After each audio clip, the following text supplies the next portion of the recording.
tak nám, pani starostka, približte dnešný beh k Šikľavej skále.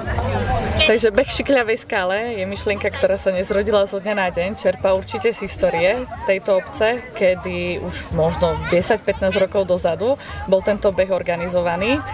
Bežalo sa obcov a k Šikľavej skále. Následne, keď asi 1-2 ročníky skončili, chytili sa toho naši dobrovoľní hasiči z obce, ktorí organizovali silvestrovský beh k Šikľavej skále, ktorý tiež však asi po nejakých 2-3 ročníkov skončil a asi 5 rokov sa neorganizoval.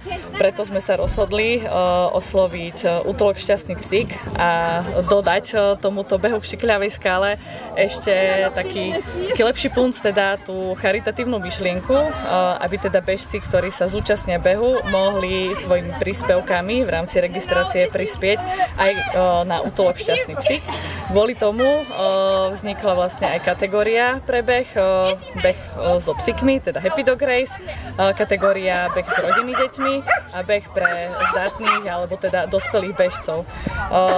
Myšlienka spočívala nielen v podpore životného štýlu, ale k propagácii nášho krásneho regiónu Spiš, unikátu Šikľava skala, ktorý tu v zime vytvára prírodné kráľovstvo a samozrejme tá charitatívna myšlienka, o ktorej môže povedať viac pani Malkošaková z útulku Šťastný psík. Dobre, poprosím vás teda, útulok Šťastný psík, koľko psíkov sa zúčastnilo? Je to prvý ročník? Tak ja by som najprv, keď môžem, povedala, že veľmi som vďačná pani starostke, že prišla za mnou s touto krásnou myšlienkou. Určite dnešný počet, čo je približne okolo 100 účastníkov tohto behu, svedčí o tom, že náš 0. ročník sa v celku pekne vydaril. Čo sa týka psíkov z útulku, tak vlastne v rámci Slovenska je to prvá taká akcia, kedy vlastne môžu behať aj s útulkáčmi, ako ľudia. Takže mohli prísť aj so svojimi psíkmi, ale mohli si zabehať tí, ktorí nemajú doma psíkov, tak mohli prísť vybehať útulkáčov. Dokopy ich bolo, tuším, 24, z toho mali byť 14 útulkáči, ktorí boli dnes na trati. Takže veľmi sa tešíme tomu. Veríme, že ten 0. ročník nás posunie tak, že by sme budúci rok spolu s Ivankou sa pustili do prvého ročníka. Čo všetko museli psíky zdolať po tej trase?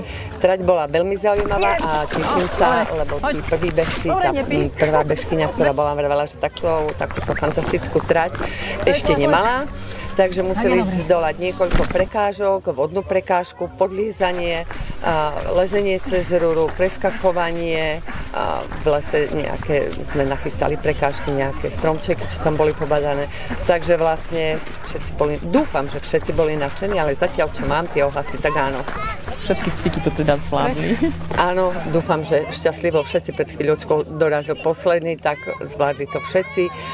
Jedna útulkáčka to vzdala pár metrov po štarte.